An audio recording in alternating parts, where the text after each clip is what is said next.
오늘은 우리가 함께 읽었던 본문을 중심으로 이제 49장 끝날 때까지 복을 구하기 전에 먼저 그릇을 준비하라 이런 제목으로 하나님 말씀을 선포하겠습니다. 복을 구하기 전에 먼저 뭐를 준비하라고요? 그릇을 준비하라. 하나님께 지혜로운 자는요 막 은혜를 달라고 복을 구하고 이것도 참 귀한 일이지만 은혜를 구하기 전에 복을 구하기 전에 복을 받을 만한 그릇을 준비하는 자가 지혜로운 자인 줄 믿습니다. 하나님은 준비된 그릇만큼 믿음의 분량만큼 하나님은 채워 주시기 때문입니다. 뭐 복을 받을 만한 그릇도 준비 안 하고 은혜 받을 만한 그릇도 준비 안 하고 맨날 복을 달라 그러고 은혜 달라 그러면 경쟁이 같은 것때가 갖다 뒤밀고 아무리 부어도 뭐 그것밖에 더 못 받겠지 않겠어요? 큰 다라를 큰 그릇을 그것도 하나님이 정말 기뻐하는 깨끗한 그릇을 준비하고 하나님께 은혜도 구하고 복을 구하면 하나님이 마음껏 채워주실 줄 믿습니다. 지난주에 하나님은 우리에게 복을 주시기를 원하시는 분이라고 말씀드렸습니다. 하나님은 천지 만물을 창조하시고 인생을 창조하시고 가장 먼저 하신 것이 복을 주시는 것입니다. 하나님이 왜 우리에게 복을 주시기 원하시냐? 우리가 하나님의 복을 받아야 복의 근원이 돼야 그 복을 나눠줄 수 있어요. 그 복을 흘러낼 수 있어요. 복의 통로가 되는 정말 하나님이 세상에 영향력을 미치는 토부의 삶을, 아름다운 삶을 살 수 있는 것입니다. 복을 받아야 복의 통로가 되는 아름다운 삶, 영향력을 미치는 삶을 살 수 있기 때문에 하나님 우리에게 복 주시기를 원하십니다. 근데 하나님께서 우리에게 복을 주실 때 사람을 통해서 복을 주시는데, 사람을 통해서 복을 주실 때 축복을 하는 원리가 있고 그 복을 받는 원리가 있다고 말씀을 드렸습니다. 그 복을 받는 원리가 그릇이요, 그릇. 하나님께 축복을 받는 그릇이 있단 말이죠. 복을 받을 때는요 그 사람이 다 그릇이 있기 때문에 복을 받은 겁니다. 자, 이제 오늘 본문 말씀을 통하여 지난주에 이어서 야곱이 요셉의 두 아들을 축복하는 것을 통해서 우리가 어떻게 복을 비는지 축복의 원리를 살펴보았고, 이제 49장에 들어오면 야곱이 나머지 그 12아들 모두에게 이제 복을 주는 내용이 49장에 나옵니다. 우리 이 내용을 통해서 축복을 하는 원리, 그리고 복을 받는 원리, 그릇이 무엇인지를 함께 한번 상고해 보도록 하겠습니다. 그래서 여러분들이 이 원리를 잘 깨달아서 만나는 사람마다 하나님의 복을 비는 복된 삶도 사시고요, 또 하나님께 복을 받는 원리, 그릇을 잘 깨달아 그릇을 준비하여 하나님께 복을 받아 복의 근원, 복의 통로가 되기를 주님의 이름으로 축복합니다. 49장 내용은 이제 야곱이 나이가 147세가 되었어요. 죽음을 앞두고 임종을 앞두고 그가 자기 아들들을 다 불러서 그들에게 복을 주는 내용입니다. 자, 우리 한번 1절 2절을 자 읽어보도록 할게요. 시작. 야곱이 그 아들들을 불러 이르되 너희는 모이라. 너희가 후일에 당할 일을 내가 너희에게 이르리라. 너희는 모여 들으라. 야곱의 아들들아, 너희 아버지 이스라엘에게 들을지어다. 임종 직전에 여러분 자녀들에게 축복을 하는 것은 할아버지 아브라함도 하지 않았어요. 아버지 이삭도 그렇게 하지 않았어요. 유독 야곱만 자녀들을 축복을 지금 하고 있는 것입니다. 그 이유는 단순히 내가 죽기 전에 내 사랑하는 자녀들에게 복을 빌어야지 그래갖고 축복을 하는 내용이 아닙니다. 여긴 하나님의 특별한 계획이 있었음을 알 수 있습니다. 여기 보면 그 1절에 보면 야곱의 아들들에게 뭐라고 그러냐면 너희가 후일에 당할 일을 내가 너희에게 이르노라. 후일에 너희들에게 있어야 할 일들을 내가 너희들에게 축복하노라 라는 말인 거예요. 이 후일에 있어야 할 일들이라는 것은 앞으로 하나님이 12아들에게 행할 일들을 말하는 것입니다. 그러니까 이게 예언적인 축복인 거예요. 그러니까 아버지 야곱이 그냥 즉흥적으로 자기 생각대로 자기 감정대로 자식들에 따라서 복을 빈 것이 아니라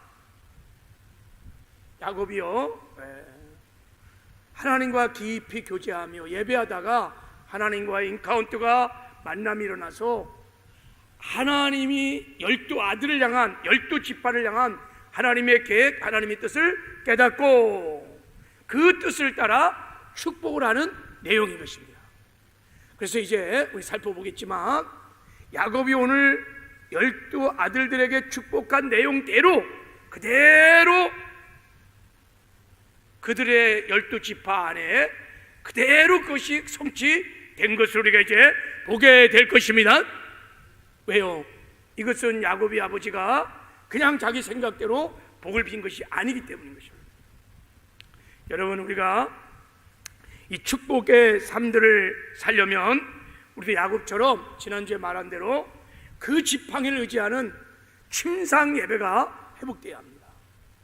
언제나 지성소 앞에 깊이 나가서 그 은혜를 기억하며 하나님을 마음껏 찬양하고 예배할 때 하나님의 영광을 보고 하나님과 깊은 만남이 있는, 즉 하나님의 마음을 아는, 하나님의 심정을 아는, 하나님의 뜻을 아는 그런 예배, 그런 교제가 있어야 합니다. 그리고 그 뜻을 따라서 우리가 축복을 할 때 그게 정말 하나님이 주시는 최고의 축복인 줄 믿습니다. 하나님이 이런 축복자가 있기를 원하시는 거예요. 이런 축복을 하면요, 반드시 축복을 받는 사람들은요, 하나님께 존귀하게 쓰임받는 인생 최고의 복을 누리게 된 것입니다. 우리 모두 다 이런 야곱처럼 다른 사람을 축복하는 축복자의 삶을 사시기를 주님의 이름으로 축복합니다. 자, 오늘은 49장을 통하여 12아들이 복을 받은 내용을 통해서 복을 받는 원리, 축복의 그릇을 한번 이제부터 살펴보려고 합니다. 야곱이 12아들을 축복할 때 그냥 축복한 것이 아니라 그들이 축복을 받을 만한 준비가 된 만큼, 그 분량만큼 축복을 한 것을 알 수 있습니다. 자, 우리 28절을 한번 읽어보겠어요. 자, 다 찾아서 자 28절, 49장 28절. 자, 28절 다 찾았어요?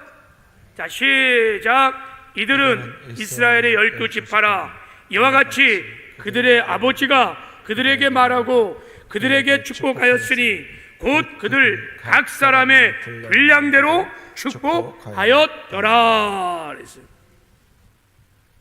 야곱이 12아들을 다 축복한 다음에 마지막에 이렇게 결론을 내는 거예요. 그냥 축복한 것이 아니라 각 사람의 분량대로 축복하였더라. 각 사람의 분량대로 축복했다는 것은 각 사람이 축복을 받을 만한 그릇대로 축복을 했다는 뜻인 것입니다. 아멘이세요? 그래서 여러분, 49장을 우리가 자, 이제 루벤부터 시몬, 레위, 루다 쭉 그들이 복을 받은 내용, 또 저주를 받은 내용을 상고해 보면 마지막 결론이 뭐냐면 12아들들이 어떤 사람은 저주를 받고 어떤 사람은 축복을 받는 이유가 그의 분량대로, 그가 만든 그릇대로 하나님이 그렇게 축복을 하고 저주를 했다는 것을 알게 됩니다. 그들의 과거의 삶과 다 연결이 되어 있는 거예요. 어떤 아들은 정욕에 더럽혀진 그릇 때문에 저주를 받았어요. 루벤이 그랬어요. 아버지 척과 음란한 짓을 했어요. 그래서 장자권을 다 잃어버리고 저주를 받았어요. 어떤 아들들은 잔량과 살육으로 피 묻은 그릇을 갖다 댔기 때문에 축복을 다 상실하고 저주를 받았어요. 시몬과 레위 지파가 그랬습니다. 어떤 아들들은 깨끗한 그릇을 갖다 대갖고 충성의 그릇을 갖다 대갖고 영혼을 사랑하는 마음, 하나님의 마음에 그 그릇을 갖다 대갖고 엄청난 막 장자의 축복을, 메시아가 그 지파를 통해서 오는 놀라운 축복을 받기도 합니다. 어떻든 간에 복을 하나님이 주실 때는 그냥 주는 것이 아니라 그 사람의 분량대로 그릇대로 준다는 것을 창세기 49장은 우리에게 선명하게 말씀하고 있다는 거예요. 그래서 여러분, 무조건 하나님께 복을 달라고 구하지 말고 내가 하나님께 복을 받을 만한 그릇을 준비되었는가를 먼저 살펴보시길 바랍니다. 나는 지금 어떤 그릇인가에, 정말 나는 깨끗한 그릇인가? 정말 하나님이 쓰기에 합당한 깨끗한 그릇인가? 아니면 더러운 그릇인가? 나는 충성스러운 선한 그릇인가? 아니면 게으르고 나태한 악한 그릇인가? 나는 순종하는 그릇인가? 불순종하는 그릇인가? 내 그릇의 믿음의 분량은 종객인가? 큰 대 같은 다라인가? 여러분, 자기를 성찰해 봐야 돼요. 막연히 하나님이 복 주시겠지, 막연히 은혜를 주시겠지, 이것은 지혜로운 자가 아닌 거예요. 오늘 창세기 49장은 그것을 우리에게 말씀해 주고 있는 것입니다. 저주를 받은 지파를 통해서는 반면교사로 왜 그들이 복을 다 잃어버렸는지 우리가 반면교사로 삼아서 우리가 축복의 원리를 배울 수 있고, 하나님께 복을 받은 자들은 왜 그들이 복을 받았는지 그 그릇을 우리가 알아찾아서 그 그릇을 준비하면 우리도 동일하게 복을 받을 줄 믿습니다. 제가 루벤과 시몬과 레위가 받은 사실 축복이라기보다 저주를 받았어요. 나중에 레위 지파는 회개하고 하나님께 헌신함으로 레위 지파는 다시 회복되는 축복도 받았지만, 지난주에 세 지파에 대해서는 언급한 바가 있어서 그냥 뛰어넘으려고 합니다. 오늘은 유다 지파가 받은 축복의 그릇 원리를 좀 나눠보려고 합니다.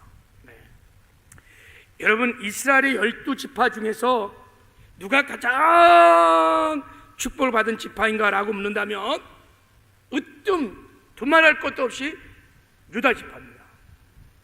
유다가 최고의 축복을 받았습니다. 12지파 중에서 가장 행복한 지파가 유다 지파입니다. 여러분, 하나님께 복을 받으면 행복해야 돼요. 하나님께 복을 받으면요, 행복해야 돼요. 행복한 게 잘 사는 것입니다. 행복하지 않으면 돈이 아무리 있어도, 지위가 아무리 있어도, 물질을 아무리 벌어도 그거 여러분 복 받은 거 아니에요. 그거 잘 사는 거 아닙니다. 다윗이 유다 지파의 아주 핵심 인물인데, 다윗이 여러분 하나님께 복을 받았어요. 고백하잖아요. 여호와는 나의 목자시니 내게 부족함이 없으리로다. 행복하다는 거예요. 할렐루야. 이게 진짜 복인 거예요. 유다 지파가 하나님께 복을 받아서 정말 행복한 지파입니다. 어떻게 유다 지파가 그런 축복을 받았을까? 왜 하나님은 유다 지파를 그렇게 사랑하시고 복을 주셨을까? 이제 한번 먼저 유다 지파가 받은 복을 우리 한번 나눠보고 그 복의 원리, 그릇을 한번 살펴보려고 합니다. 자, 이제 8절. 자, 우리 이제 유다 지파가 받은 첫 번째 복은 8절을 한번 읽어보겠습니다. 8절 시작. 유다야, 너는 내 형제의 찬송이 될지라. 내 손이 내 원수의 목을 잡을 것이요 내 아버지의 아들들이 내 앞에 절하리로다. 그랬어요. 자, 이게 존귀케 하시는 복이에요. 유다가 형제들의 찬송이 된다는 거예요. 형제들이 내 앞에서 절을 한다는 거예요. 무슨 말입니까? 하나님이 유다를 높이시겠다는 거예요. 유다를 으뜸이 되게 하신다는 거예요. 첫째가 되고 중심이 되게 하셔서 찬송거리가 되고 칭찬거리가 된다는 것입니다. 형제들 앞에서도 유다를 높일 것이고 사람들 가운데서 높일 것이고 심지어요 내 손이 내 원수의 목을 잡을 것이요 원수들 앞에서도 하나님이 유다를 높이신다는 거예요. 존귀케 하시는 복을 하나님이 주십니다. 할렐루야. 저 다윗 유다 지파지요. 저 목동인 다윗을요 하나님이 높이시는데 이스라엘의 성군으로 다윗을 높이는 축복인 거예요. 할렐루야. 여러분 하나님이 인생을 존귀케 할 때 그때 진정한 만족과 행복을 누릴 수 있는 줄 믿습니다. 그래서 12지파 중에서 여러분 유다가 대표 지파입니다. 대표 지파. 실제 여러분 장자권은요 루벤에서 요셉으로 넘어갔어요. 그래서 요셉의 두 아들 므낫세와 에브라임이 장자권의 축복을 받았어요. 그러나 장자권의 실제적인 복은 두 지파가 누린 게 아니에요. 요셉의 아들들이 누린 게 아닙니다. 실제는 유다가 장자권의 복은 유다가 실제로 누립니다. 내용적으로는. 그래서 이스라엘 12지파의 모든 대표는 언제나 유다입니다. 제사장이요 하나님께 나갈 때 가슴 흉패에다가 12개의 보석을 딱 채울 때 가장 첫 줄에 첫 번째 유다 지파의 보석이 딱 있습니다.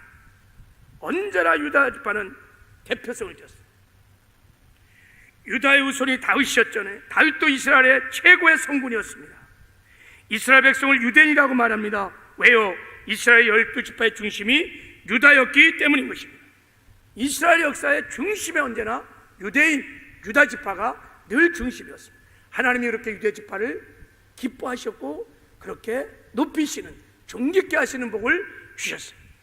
이 축복이 저와 여러분 가운데 있기를 주님의 이름으로 축복합니다.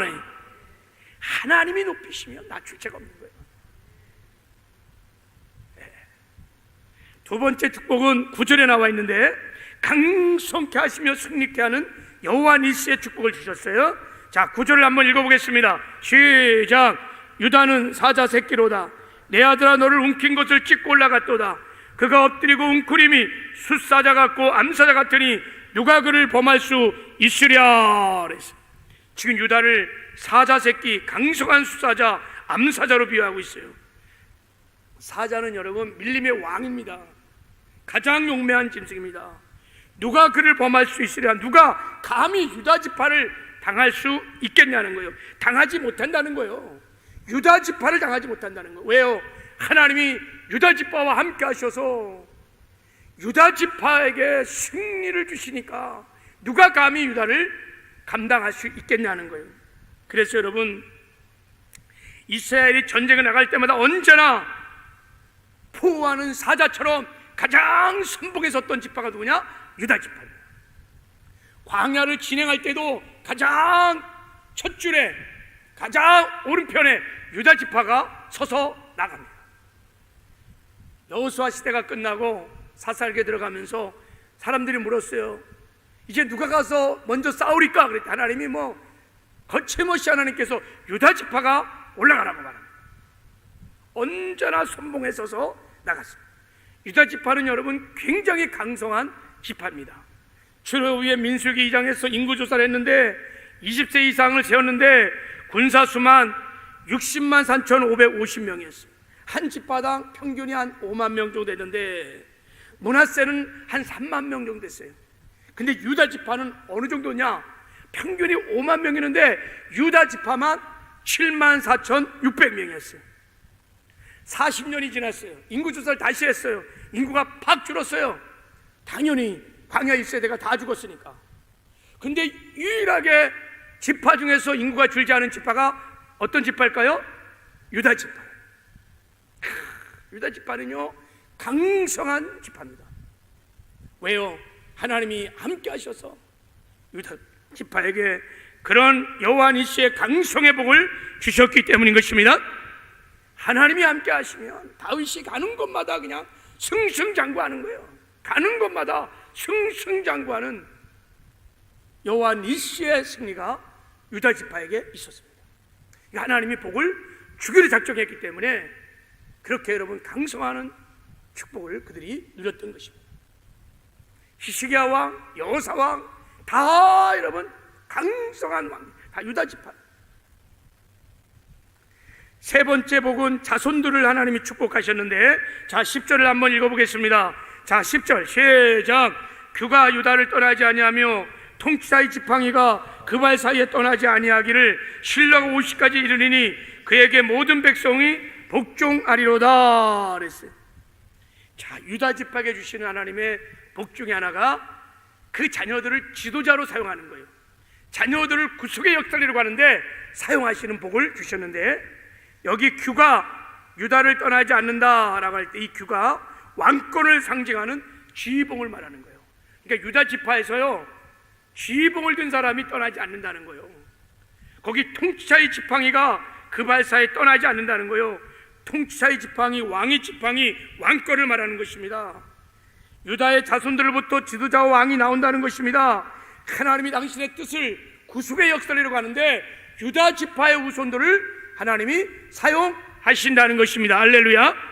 야, 이거만큼 좋은 축복이 어디 있어요? 하나님이 목적대로 쓰임 받을 때 정말 존재의 가치를 느끼고 높아지고 진정한 만족과 행복을 느낍니다. 여러분, 하나님께 쓰임 받을 때 가장 인생은 행복한 거예요. 유다 지파 후손 가운데 왕들이 제일 많이 나왔습니다. 다윗도 솔로몬도 유다 지파요, 이스라엘 첫 사사인 온니엘도 유다 지파요, 유다 지파에서 20명이 넘는 왕들이 나왔습니다. 왕을 가장 많이 배출한 지파가 유다 지파입니다. 그리고 진짜 큰 축복은 유다 지파에서 누가 나오느냐?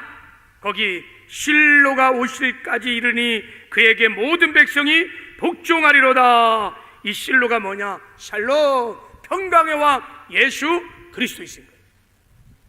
예수 그리스도가 누굴 통해서 나와요? 다윗의 후손 유다 지파를 통해서 나옵니다. 야, 유다 지파가요 초림의 예수를 준비하는 영광스러운 지파가 된 것입니다. 유다 지파가 받았던 최고의 축복입니다. 이것이 어떻게 해서 12지파 중에서 왜 유다 지파를 통해서 하나님 메시아가 나오는 영광을, 종기를 허락했을까? 이거는 뭐 놀라운 축복입니다. 그리고요 한 가지 더 11절 12절을 읽어보면요, 자 유다 지파가 받은 또 하나의 축복은 물질의 복을 받습니다. 어마어마한 물질의 복을 받습니다. 거기 그의 나귀를 포도나무에 매며 암나귀 새끼를 아름다운 포도나무에 맬 것이며 그 옷은 포도주에 빨며 그 목장은 포도즙에 빨리로다.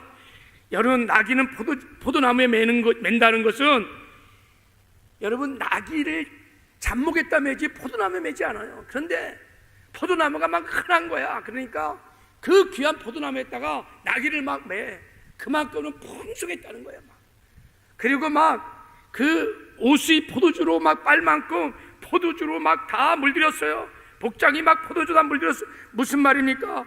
포도를 막 수확하면 막 얼마나 풍년인지 그거를 수확해갖고 짜고 빨고 포도주를 만드는데 막 옷이 흠뻑 젖을 만큼 막 풍성한 거 말하는 거예요. 하나님이 그냥 물질의 복을 그냥 막 붓는 거예요, 붓는 거예요. 실제 여러분, 구약의 역사에서 거부들이 있었어요. 진짜 복의 근원, 정말 하나님께 물질의 복을 받은 사람들이 다 유다 지파들입니다. 다윗, 여러분, 다윗 노년에요 어마어마한 여러분 엄청난 물질의 복을 받은 사람. 솔로몬의 그 성전을 다 지은 다윗이 갖다 댄 거예요. 그게요. 히스기야 엄청난 물질의 복을, 여호사밧 엄청난 물질의 복을 받았습니다. 하나님이 그냥 유다 지파에게 복의 근원, 복의 통로가 되는 엄청난 복을 주셨습니다. 이런 유다 지파에게 임했던 축복이 저와 여러분에게도 임하는 은혜가 있기를 주님의 이름으로 축복합니다. 자, 그럼 이제 아멘 했으니까 이제 우리가 물어봐야 돼요.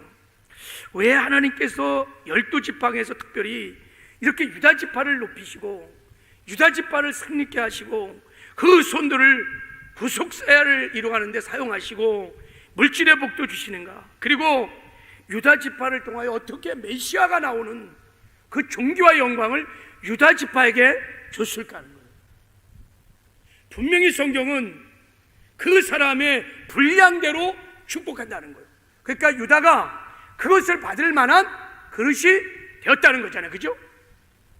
자, 그러면 이제 정말 궁금한 거야. 어떻게 해서 유다가 이런 복을 받을 수 있었을까 하는 거예요. 유다는요, 사실상 인간적으로 보면 이 복을 받을 만한 사람이 깜이 안 됩니다. 유다는 굉장히 연약한 자이고 부족한 자고 실수도 많습니다. 아시죠? 시아버지 유다가 며느리 다말과 함께 술 취해갖고요, 창년주 알고 거시기한 거 아시죠? 유다는요, 선미로서 술도 먹고요, 방탕한 생활을 했습니다. 그리고요, 다말과 해갖고요, 아기도 낳았어요. 사실은 윤리적 도덕적으로 깨끗하지 않은 사람입니다. 어떻게 그런 지파를 통하여 메시아가 나올 수 있을까요? 뭐를 받길래 하나님은 어떤 관점으로 이렇게 복을 주시는지, 복을 받는 그릇이 무엇인지 우리의 기준과는 달라요. 그렇게 윤리적으로 도덕적으로 깨끗하지 않은 사람을 어떻게 사용할? 자, 여러분, 우리가 이제 이런 맥락으로 도대체 그가 이런 어마어마한 복을 받을 수 있었던 그 분량, 그 그릇이 뭘까라고 관점에서 한번 유다를 살펴보면, 여러분, 유다에게는 다른 12아들과는 비교할 수 없는 유다만이 갖고 있는 독특한 마음이 하나 있었어요. 자기 보기에는 그 유다에게 있었던 그 마음 때문에 하나님이 유다를 기뻐하셨고 하나님이 유다에게 복을 주신 줄 믿습니다. 그게 뭘까? 그게 뭘까? 지금도 하나님은 저는 마지막 때 이 마음을, 유다와 같은 이 마음을 가진 사람들을, 가진 교회를 마지막 때 사용할 거라고 믿습니다. 다시 오실 예수 그리스도를 이루가는데 이 유다와 같은 마음을 가진 교회 사람들을 사용하실 것입니다.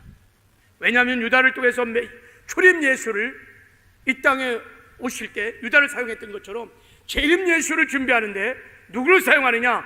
유다와 같은 마음을 가진 사람들을, 그런 교회를 사용할 것입니다.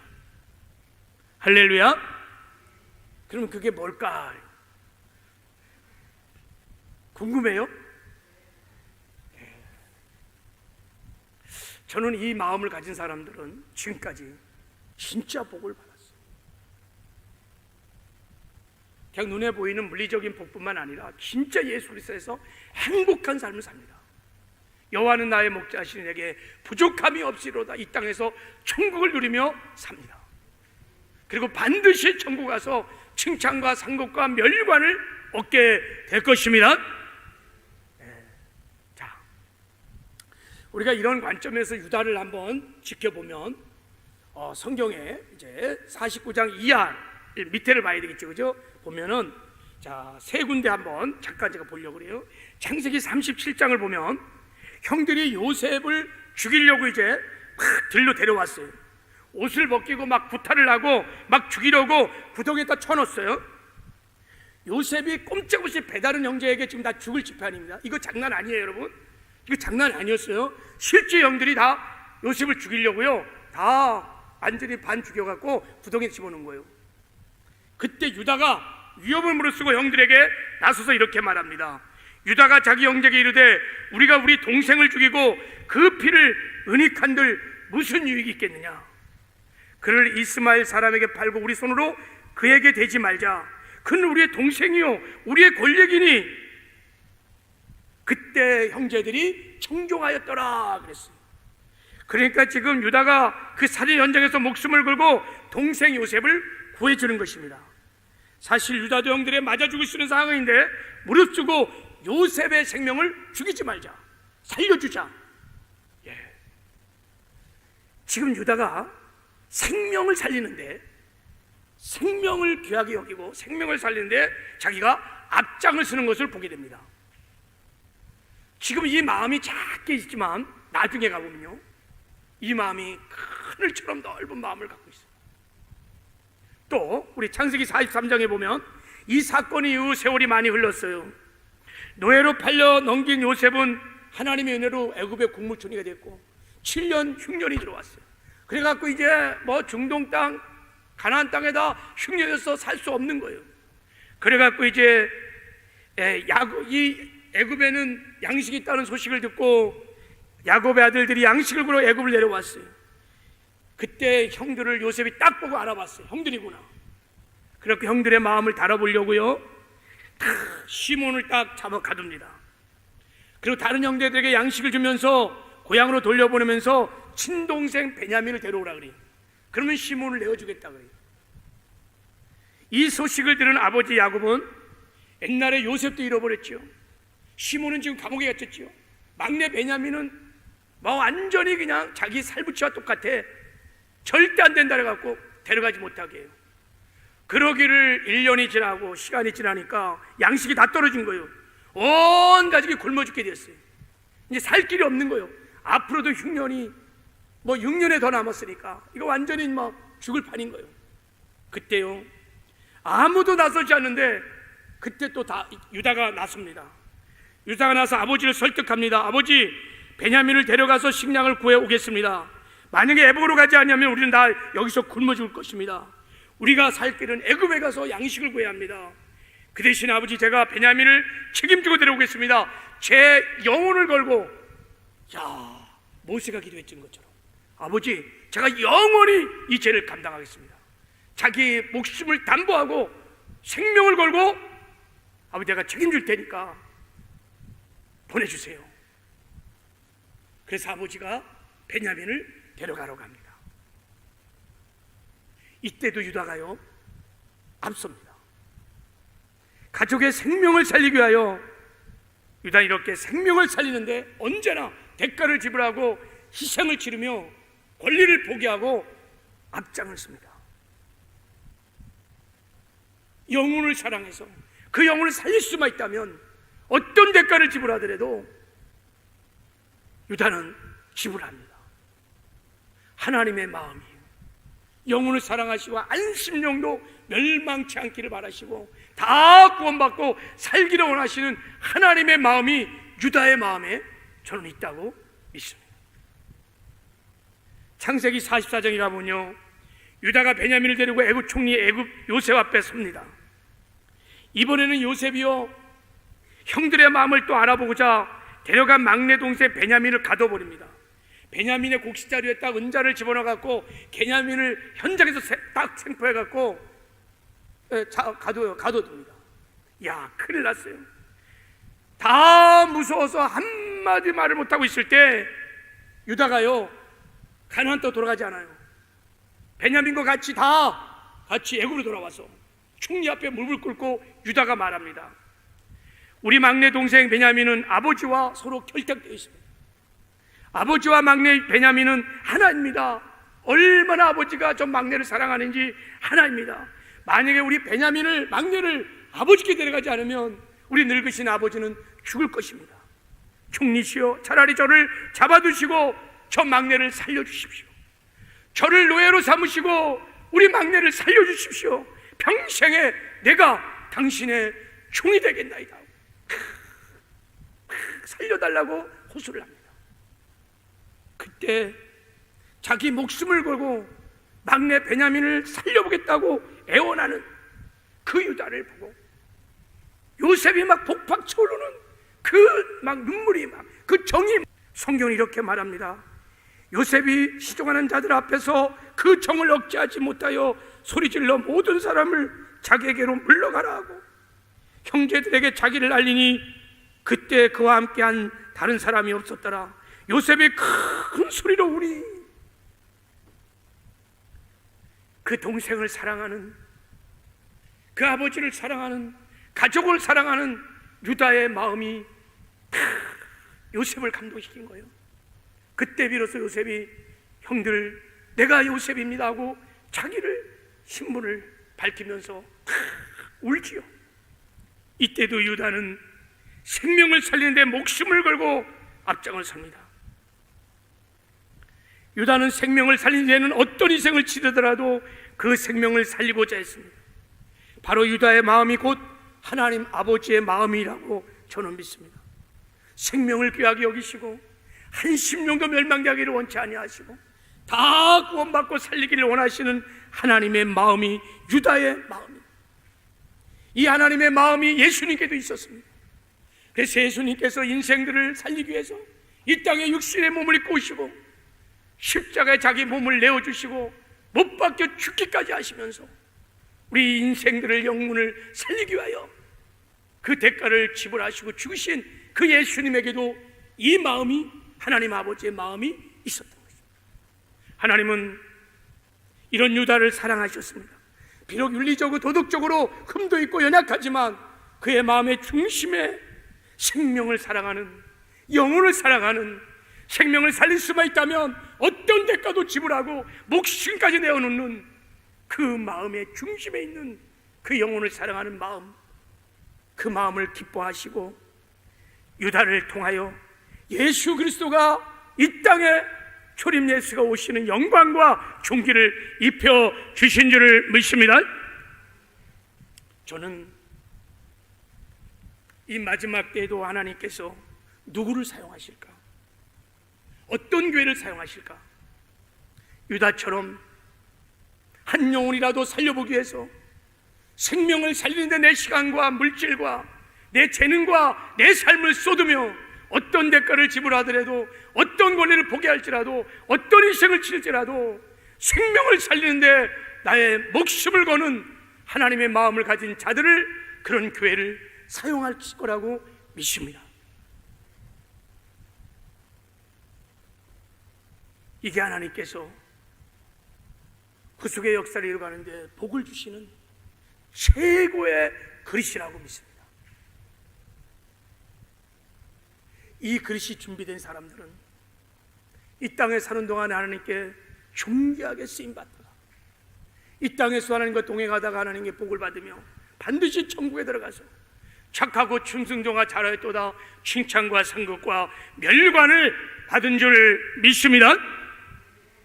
우리 오늘 49장을 통해서 하나님 말씀하시는 축복의 통로, 축복의 그릇, 하나님 우리에게도 유다 마음에 있었던 그 영혼을 사랑하는, 생명을 살리기 위해서 대가를 지불하는, 희생하는 하나님의 마음을 우리에게도 부어 주시옵소서. 그래서 우리도 생명을 살리는데 어떤 대가를 지불하도 앞장을 쓰고 선봉을 쓰는 그런 유다가 되게 하여 주시옵소서. 그럼 반드시 하나님께서 유다 지파에게 부었던 이 존귀의 축복을, 승리하는 복들을 우리들을 구속살이로 가는데 사용하시는 이 놀라운 축복을 주실 줄 믿습니다. 구하지 않았던 물질도 주셔서 복의 근원, 복의 통로가 되는 복된 삶도 살게 될 줄을 믿습니다. 이런 은혜를 우리 한번 구해 보시지 않겠습니까? 하나님, 나에게 영혼을 사랑하는 마음을 부어주십시오. 주님의 마음을 부어주십시오. 그리고 생명을 사는데 이제부터 내가 내 시간을, 내 물질을, 내 재능을 다 하나님께 드리겠습니다. 하나님 우리를 사용하여 주시옵소서. 이렇게 우리 한번 기도하는 은혜가 있기를 주님의 이름으로 축복합니다.